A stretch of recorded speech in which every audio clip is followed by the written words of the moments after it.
ভোর 6:30। ফ্যাক্টরির গেটের সামনে তখনই ভিড় জমে গেছে। হালকা কুয়াশায় যেসব মুখ দেখা যায় তাদের বেশিরভাগের চোখেই ঘুমহীন রাতের ছাপ। সেখানে দাঁড়িয়ে আছে মেহজাবিনও, এক হাতে ব্যাগ আরেক হাতে জয়নিং লেটার। গেটের ভেতর ঢুকতেই তাকে থামালো মোটা শরীরের এক সিকিউরিটি গার্ড রুক্ষ গলায় বলল, কোথায় যাচ্ছেন? কারো সাথে কথা বলছেন? মেহজাবিন মাথা নাড়ল, মুখে কিছু বলল না। গার্মেন্টসের ভেতর ঢুকতেই পুরো পরিবেশটা যেন তাকে চেপে ধরল। ঘাম, সেলাই মেশিনের শব্দ, তীব্র তাড়াহুড়ো। 400-র বেশি নারী কর্মী কাজ করছে একটা বিশাল কারখানার হল ঘরে। কিছুক্ষণ পর সুপারভাইজার রাশেদ এসে দাঁড়ালো তার সামনে। রাশেদ বলল, তুমি কি নতুন? হাতের কাজ জানো? মেহজাবিন, জি, অল্প শিক্ষা আছে, বাকিটা আস্তে আস্তে শিখে যাব। রাশেদ তাচ্ছিল্যর ভঙ্গিতে বলল, এটা কাজ শেখার জায়গা না, ঠিকমতো পারলে থাকবি, না পারলে বের হয়ে যাবি। বোঝাতে পারছি? মেহজাবিন শুধু মাথা নেড়ে হ্যাঁ বলল। তারপর তাকে লাইন 7-এ পাঠানো হলো। সেখানে লাইন চিফ বাবুল, একজন রাগী অধিকার চর্চায় আসক্ত মানুষ। মেহজাবিন মেশিনে বসতেই বাবুল চিৎকার করে উঠল, এই, এখানে কি করতে এসেছ? এই মেশিন 10 বছর ধরে কাজ করা লোকের মেশিন, তুমি জানো না কেমন স্পিডে কাজ চলে এখানে? মেহজাবিন আতঙ্কে একটু কেঁপে উঠল, কিন্তু শান্তভাবে বলল, জি, চেষ্টা করব। বাবুল, চেষ্টা লাগবে না, টার্গেট লাগবে। ঘড়ি দেখো, প্রতি ঘন্টায় 120 পিস পারবা? পারবা না, তবু বসো। চারপাশে থাকা কর্মীরা মুখ নিচু করে সব শুনছিল, কেউ কিছু বলছিল না। কারো চোখে সহানুভূতি, কিন্তু প্রতিবাদের সাহস নেই। প্রথমবার সূচ ধরা হাতে ঠান্ডা অনুভূতি। মেশিন চালাতে গিয়ে সূচ আঙুল ছুঁয়ে গেল, রক্ত বের হলো। হা করে তাকিয়ে থাকা অন্য মেয়েরা ফিসফিস করে বলল, নতুনরা সবসময় এমন হয়। বাবুল সামনে এসে গজগজ করে বলল, কাজ করতে আসছো নাকি খুন হতে? মেহজাবিন চুপচাপ আঙ্গুল চেপে রইল।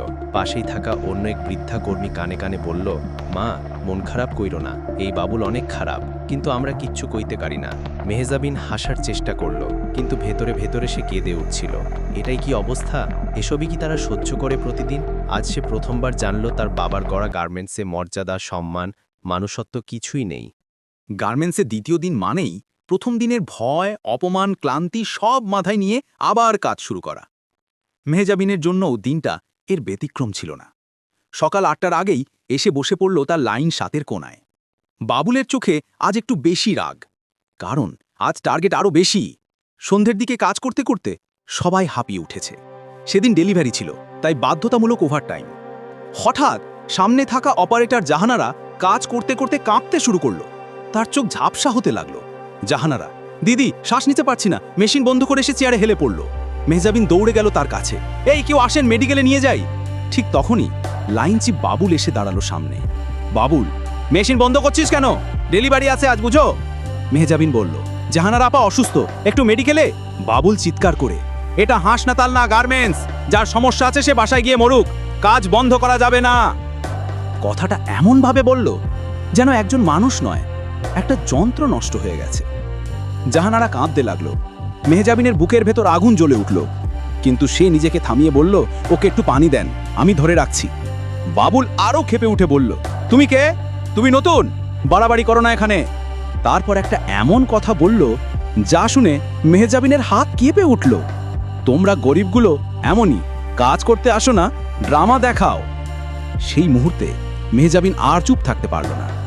মেহজাবিন শান্ত কিন্তু শক্ত গলায়, ড্রামা না মানুষ, কেউ অসুস্থ হলে সাহায্য করা উচিত, কাজের চেয়ে জীবন বড়। হল একদম চুপ হয়ে গেল। সবাই তাকিয়েছিল, নতুন মেয়েটা সাহস পেল কিভাবে? বাবুল দাঁতে দাঁত চেপে বলল, সাহস বাড়ছে দেখছি, আগে কাজ শেখো, পরে বড় কথা বলো। কিন্তু ঠিক তখনই গার্ড শামীম ছুটে এলো। শামীম, বাইরে অ্যাম্বুলেন্স আছে, ওই মেয়েটা স্বামী এসেছে, দ্রুত নিতে বলছে। মেহজাবিন স্বস্তির নিঃশ্বাস ফেলল। জাহানারাকে ধীরে ধীরে বাইরে নিয়ে গেল। সেদিনই মেহজাবিন প্রথমবার বুঝল যে লড়াই সে শুরু করেছে এটা শুধু তার নিজের না, শত মানুষের লড়াই।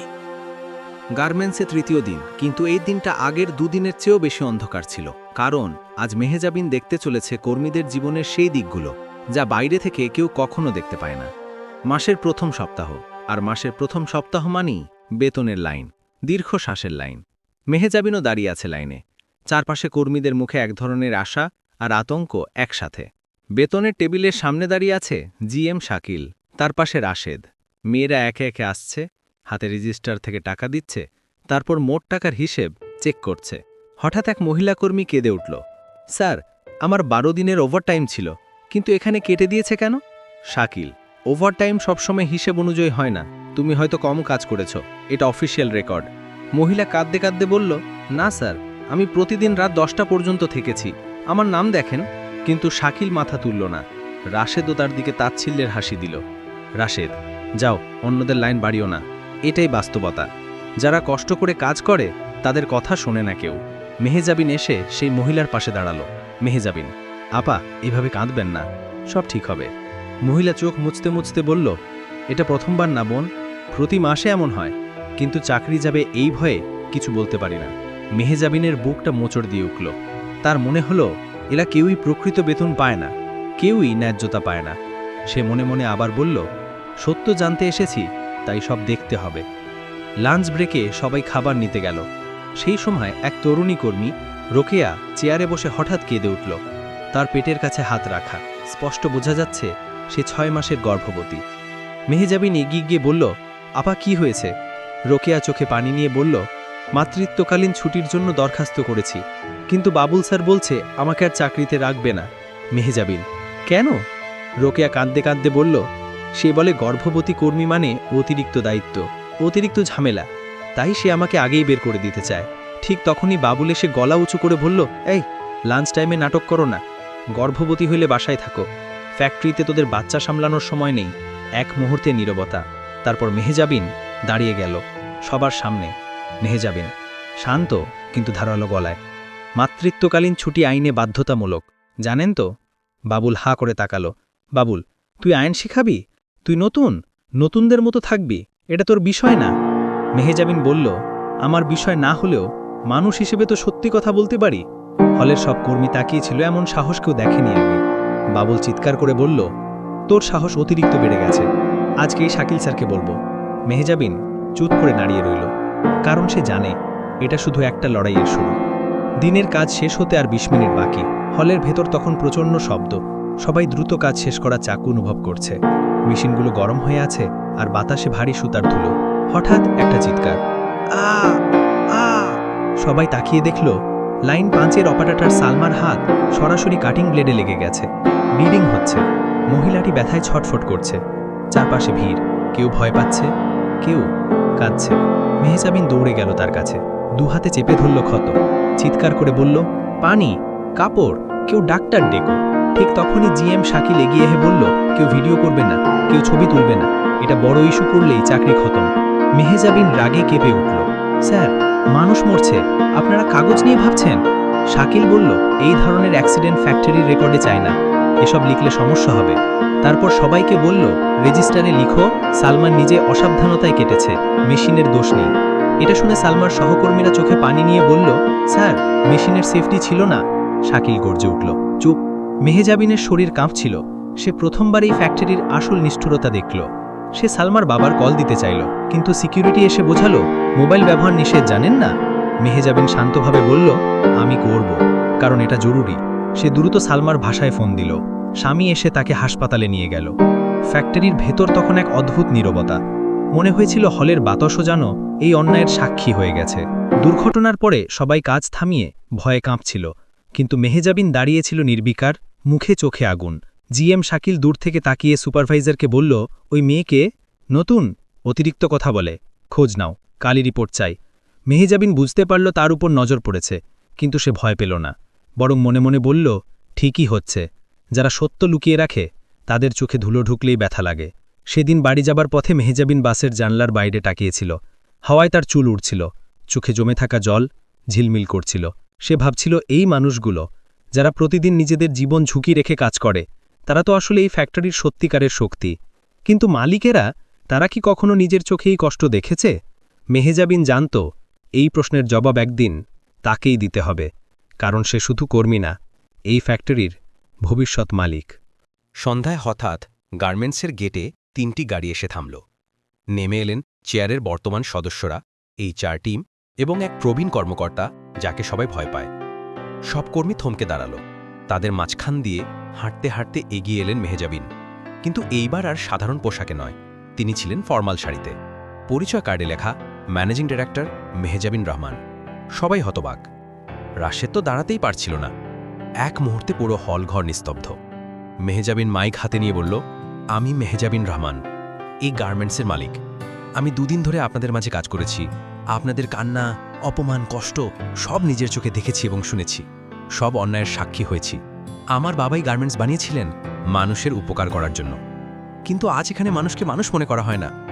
তার কণ্ঠ ভেঙে গেল, চোখে পানি এসে বলল, যে কর্মীরা জীবন দিয়ে কাজ করে তাদের সাথে অসম্মান নয়, সম্মান দেখাতে হবে। তদন্ত টিম টেবিলে সমস্ত প্রমাণ সাজায়। বেতন কেটে গোপন কমিশন, ওভারটাইমের অর্থ চুরি, শ্রমিকদের প্রতি অবমাননা ও হুমকি, মহিলাদের প্রতি অশোভন আচরণ, সবকিছু একের পর এক তুলে ধরা হয়। তারপর মেহজাবিন রাশেদের দিকে ফিরে বলল, তুমি কর্মীদের গালি দিয়েছ, নারী শ্রমিককে অপমান করেছ, ওভারটাইমে টাকা লুটে খেয়েছ। তোমাকে চিরতরে বরখাস্ত করা হলো এবং তোমার বিরুদ্ধে মামলা করা হবে। মাসুদ কাপা গলায়, ম্যাডাম ভুল হয়েছে, ক্ষমা করে দিন। মেহজাবিন শান্তভাবে বলে, তুমি যেটাকে ভুল বলছো, আমার শ্রমিকদের কাছে সেটা ছিল জাহান্নাম। লাইনচিপ বাবুল বলে, ম্যাডাম আমি বাচ্চাগুলোর ভবিষ্যৎ নিয়ে চিন্তায় ছিলাম, ভুল করে ফেলেছি। মেহজাবিন সামনে এসে বলে, তোমার বাচ্চার ভবিষ্যৎ নিয়ে চিন্তা ছিল, আর এখানে যারা কাজ করত তাদের কি বাচ্চা নেই? চুপ, এক ফোঁটা শব্দ নেই। আজ পর্যন্ত কেউ ভাবেনি জিএম সাহেবেরও বিচার হবে, কারণ তিনি তো সব চুরি দুর্নীতির ছাতা ছিলেন। মেহজাবিন উঠলেন, জিএম সাহেব, আপনার জানার পরও কর্মীদের ওপর নির্যাতন হয়েছে। আপনি অভিযোগ ঢেকেছেন, অসৎ লোকদের রক্ষা করেছেন, সুতরাং আপনাকে সরাসরি অপারেশন হেড থেকে বরখাস্ত করা হলো।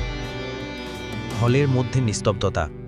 এমন বড় পদে থাকা মানুষকে আজ সরিয়ে দেওয়া শ্রমিকদের মধ্যে নতুন আশা এনে দিল। জেম মুখ নিচু করে দাঁড়িয়ে রইল, তার ক্ষমতার দম্ভ আজ ভেঙে চুরমার। ফ্লোরের মাঝখানে দাঁড়িয়ে মেহজাবিন বলে, আজ থেকে তোমরা কেউ একা নও, এই গার্মেন্টস তোমাদের ঘর। আমি তোমাদের মালিক নই, আমি তোমাদের বোন, মা, সহযোদ্ধা। হাজার মানুষ একসাথে তালি দেয়, কারোর চোখে আনন্দের অশ্রু আর কারোর মুখে স্বস্তির হাসি। জীবনে ক্ষমতা পাওয়ার বড় কথা নয়, ক্ষমতার সঠিক ব্যবহার এটাই মানুষকে মহান করে। মেহজাবিনের মতো মালিক খুব কম জন্মায়, যারা ছদ্মবেশে নেমে আসে, নিজ চোখে মানুষের কষ্ট দেখে এবং সেই কষ্টকে নিজের শক্তি বানায়। মেহজাবিন ফ্লোরে দাঁড়িয়ে বলেন, আজ থেকেই ফ্যাক্টরি হবে একটা পরিবার, কারণ পরিবারের মতোই আমরা একে অন্যকে আগলে রাখব। তার কথায় সবার চোখে জল চলে আসে। এ জল হয়তো আনন্দের, হয়তো অজানা স্বস্তির। বন্ধুরা, এই গল্প শুধু এক নারীর নয়, এটা আমাদের সমাজের গল্প, যেখানে অন্যায়কে চেনা হয়, থামানো হয়, আর ন্যায়ের পাশে দাঁড়ানোই হয় সত্যিকারের শক্তি। আপনি যদি মনে করেন মানুষের প্রতি শ্রদ্ধা জরুরি, ভালোবাসা জরুরি, তাহলে এই ভিডিওটি লাইক ও শেয়ার করুন। এমন আরও আবেগঘন ও জীবন বদলে দেওয়া গল্প পেতে সামুচানা সাবস্ক্রাইব করে পাশে থাকুন। দেখা হবে পরের ভিডিওতে। সে পর্যন্ত ভালো থাকুন, সুস্থ থাকুন।